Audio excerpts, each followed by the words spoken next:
Welcome! Do you want to learn English in a fun and easy way? In this video, we teach English using narrated, animated stories. Here is how it works. On the left, watch the beautiful animations. They are designed to help you understand and enjoy the story. On the right, you can read along as you listen to the narrator. When we reach a difficult word, don't worry. A box will appear at the bottom with a simple definition and an example to help you learn. Let's get started. The global economy was in big trouble in 2008. It was a time called the financial crisis. Many banks were losing money, and some even failed. People were afraid of losing their jobs and their savings. This period was truly catastrophic for many families around the world. The world felt like it was falling apart. During this difficult time, the car industry faced huge problems. People stopped buying new cars. Many car companies had a lot of debt and made less money. Volkswagen, a very big German car company, was also in trouble. Its sales were going down and it had many financial difficulties. Because of this, many smart investors, called hedge funds, looked at Volkswagen. They thought the company's stock price was too high for how badly it was doing. These powerful investors decided to bet against Volkswagen. They used a strategy called shorting. This means they borrowed shares of Volkswagen and sold them. Their plan was to buy them back later at a lower price and make a lot of money. They thought this was a very safe bet, a guaranteed win for them. The economy was very bad. Banks were collapsing and jobs were disappearing. But soon, something amazing would happen. This struggling German car maker was about to become the most valuable company on earth for a short time. How could this be possible? A small sports car maker was secretly building a powerful financial weapon. This weapon was strong enough to hurt even the richest and smartest investors on Wall Street. These big hedge funds believed they were making the best decision of their lives. They were confident they would profit a lot from Volkswagen's problems, but they were completely unaware of a hidden, dangerous trap that was closing in on them.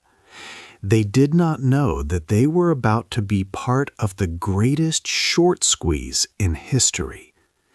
This book will tell you the surprising story of what happened next. 2. A secret plan. The Volkswagen and Porsche companies had a special family connection. Ferdinand Porsche, a famous car engineer, created the first Volkswagen car and also started Porsche AG in 1931. Later, his son and his grandson, Ferdinand Piëch, became important leaders in these car companies. The Porsche and Piëch families, two parts of the same family, owned the company that held Porsche AG. This showed a deep link between the two car makers. In 2005, Wendelin Wiedeking, the CEO of Porsche AG, had an audacious idea. He was known for making Porsche very successful, partly through smart money plans. He and his finance chief, Harald Harter, met the family in a beautiful Austrian town. Their plan was very surprising. Small Porsche, with only about 11,000 employees, wanted to take control of giant Volkswagen, which had over 300,000 employees. It was like a small shop wanting to buy a huge supermarket chain. Porsche planned to buy many Volkswagen shares slowly and secretly. They did not buy the shares directly on the open market. This would have made their plan public. Instead, they used special financial tools called options. These options let Porsche gain money from Volkswagen's share price going up without actually owning the shares yet. Under German law at that time, these options did not have to be told to the public. To keep the secret even better, Porsche bought these options from 6 different banks. This way, no single bank knew the full size of Porsche's secret buying. This secret plan went on for 3 years, from 2005 to 2008. During this time, Porsche often used disinformation. They told the public many times that they did not plan to take over Volkswagen. For example, in March 2008, they said that rumors of buying 75% were not true. The large investment companies, called hedge funds, believed these public statements. They thought Porsche was telling the truth. Meanwhile, Volkswagen shares were mostly held by a few big groups. Porsche already owned 30%. The government of Lower Saxony, where Volkswagen has its main factories, owned another 20%. And other investment funds owned about 5% because of special rules. This meant that over half of Volkswagen shares were already locked away and could not be easily bought or sold.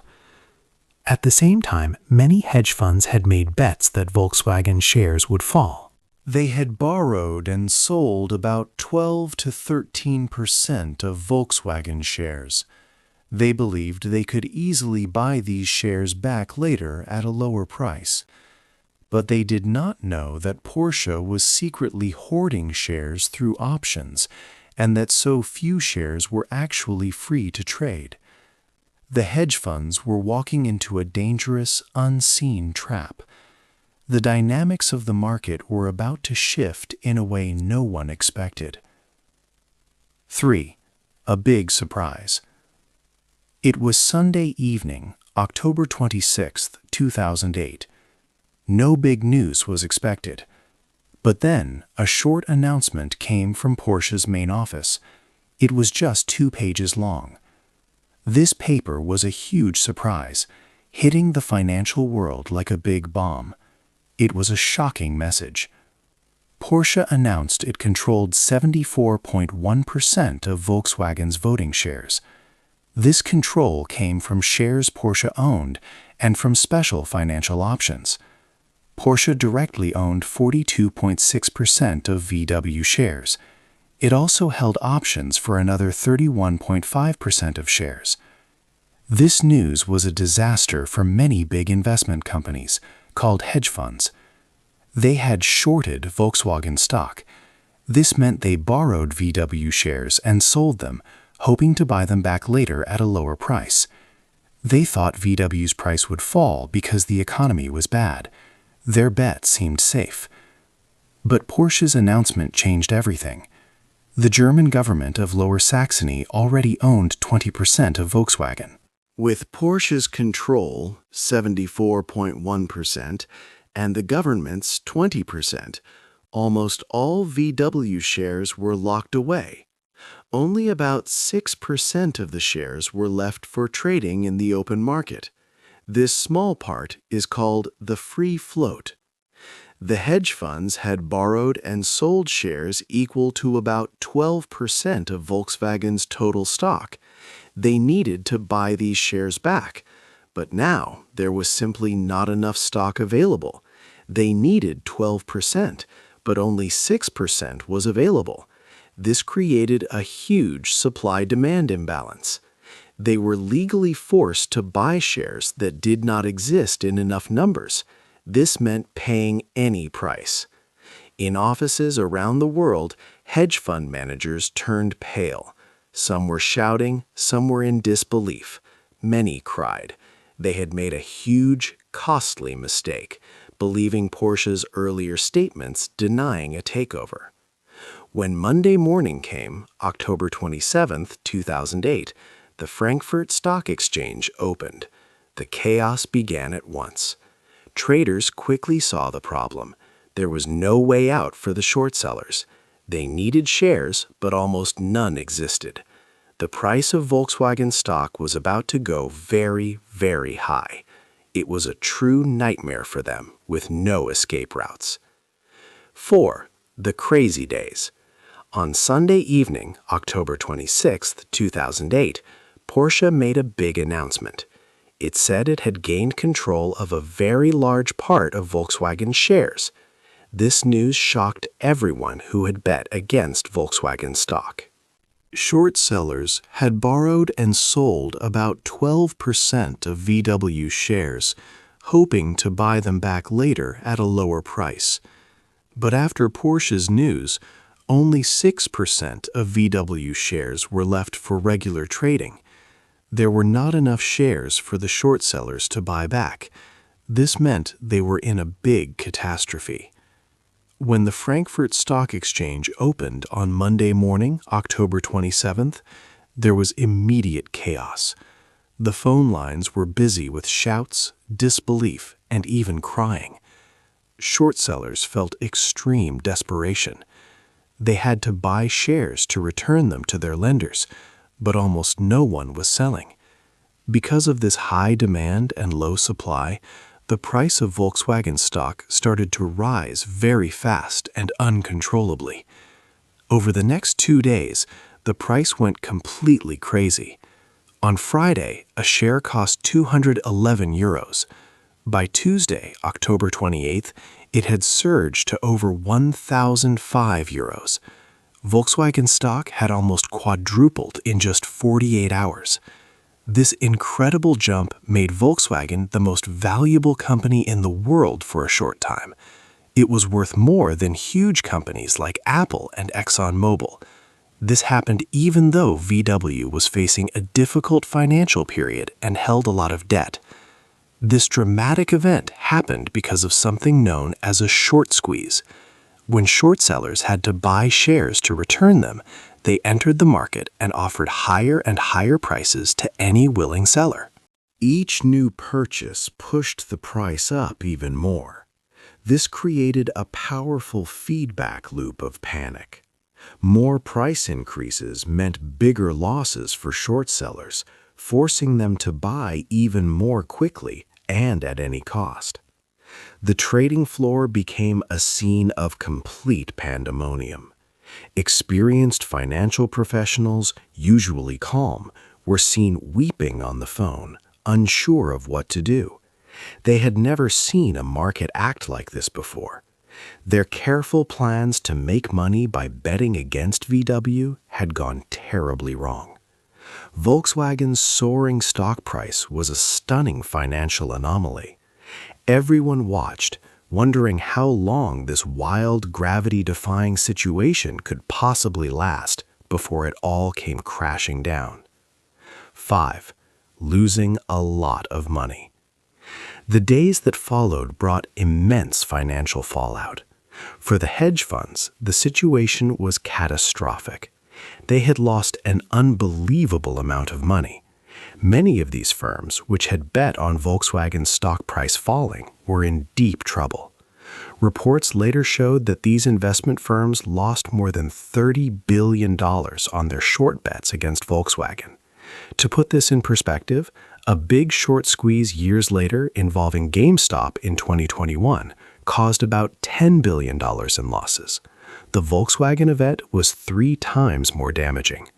These smart investors on Wall Street, who believed they had found a guaranteed profit, were now facing massive unexpected debts. Their carefully planned strategies had failed completely. But for Porsche, the story was very different. While others lost billions, Porsche gained a massive windfall.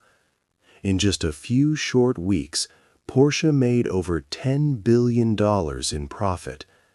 This was from their clever financial actions, not from selling sports cars. In fact, in 2008, more than 85% of Porsche's total profit came from these investments. It became clear that Porsche was not just a car company. It was also a very skilled financial player, able to turn market movements into huge gains. After securing these vast profits, Porsche then made a tactical move. They decided to sell about 5% of their Volkswagen shares back to the market. This seemed like a gesture of limited mercy, but it was a calculated part of their strategy.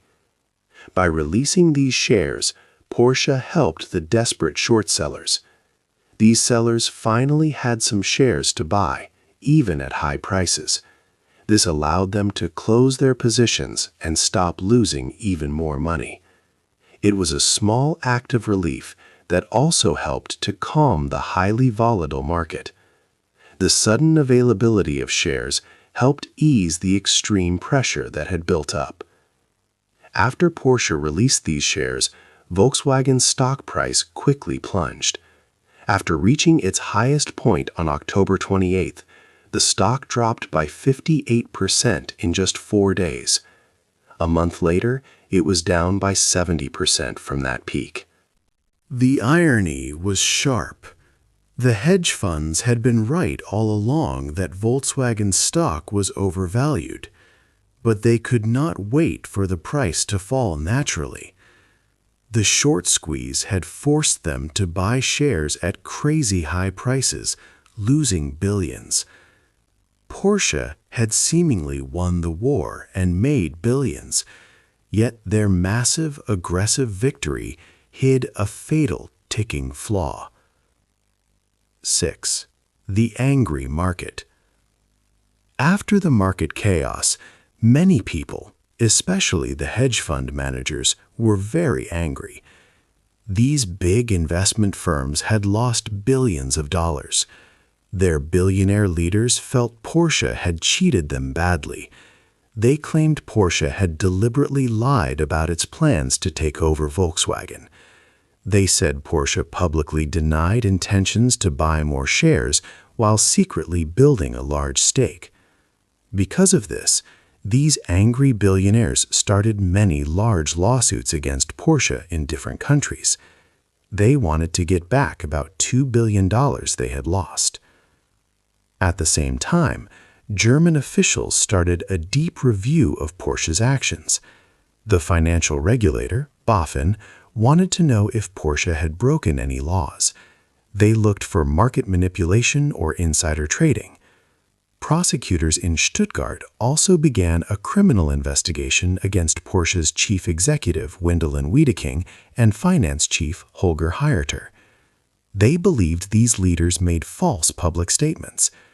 Porsche had said many times it did not want 75% of VW. But investigators thought they had planned this much earlier, even while publicly denying it. Porsche strongly denied these serious accusations. They said the short sellers were completely to blame for their own huge losses. Porsche argued that these investors took a big, calculated risk by betting against VW's stock price falling. They also said that Porsche did not have to tell everyone about its cash-settled options under the old German law. This situation raised important questions for many people. Did Porsche actually break the law with its secret options and repeated public denials? Or did they simply use a clever legal loophole in the existing rules? The debate also focused on ethics. Was it right to deceive the market, even if legal? The courts looked at all the facts for many years in different countries. They heard arguments from both sides. In the end, the German courts ruled that Porsche's leaders did not break the law for market manipulation. Financial regulators also cleared them of wrongdoing. The many lawsuits from the hedge funds in different countries also failed, so Porsche and its executives were not punished by the law for the short squeeze. However, many still debated if Porsche's actions were ethical, even if they were perfectly legal. But even with these legal wins, Porsche faced a new, very serious problem. A much bigger, existential threat was quietly brewing inside the company's own accounting books. This hidden danger would soon change everything. 7. The hunter gets caught.